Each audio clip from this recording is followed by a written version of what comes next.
शनि की साढ़े साती, ये एक ऐसा वर्ड है कि जो किसी भी इंसान को डरा देती है। जनरली आज तक हमने यही सुना था एस्ट्रोलॉजी में।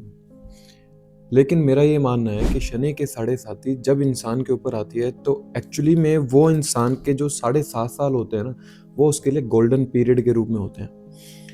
आप बहुत से लोगों की कुंडली में देख सकते हैं कि शनि की साढ़े साती में विवाह हुआ, शनि की साढ़े साती में नौकरी लगी, शनि की ही साढ़े साती के अंदर संतान होती है, अगर कुंडली में शनि अच्छी स्थिति में है। क्यों ऐसा होता है? क्योंकि शनि जब आपके चंद्रमा के 12वें भाव के अंदर आते हैं, अर्थात चंद्र राशि के अनुसार से जब शनि 12वें भाव के अंदर आते हैं तो शनि के साढ़े साती का पहला चरण शुरू होता है। अर्थात आपके मन के ऊपर अब कौन से प्लैनेट का प्रभाव रहने वाला है, वो है शनि ग्रह, जो कि जिम्मेदारियों के ग्रह हैं। इसीलिए शनि के साढ़े साती में बहुत से लोगों का विवाह, संतान और नौकरी का फल मिलता है।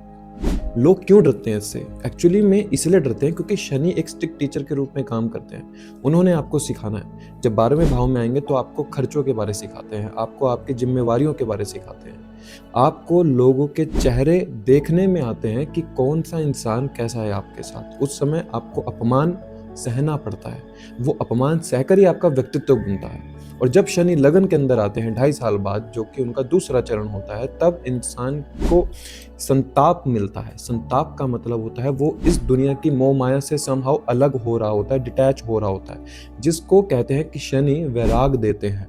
और वो वैराग आना बहुत ज़्यादा जरूरी है, अन्यथा दिमाग पर ईगो हो जाता है। दिमाग पर ईगो का एक ऐसा मनोस्थिति उत्पन्न हो जाती है कि इंसान किसी को कुछ समझता नहीं है। और वहीं पर जब इंसान इन 2 फेज से निकल जाता है, तब शनि का अंतिम चरण आता है, जिसमें शनि इंसान को उस ऊंचाई तक लेकर जाते हैं जहां पर उसने वो 5 साल बहुत स्ट्रगल किया।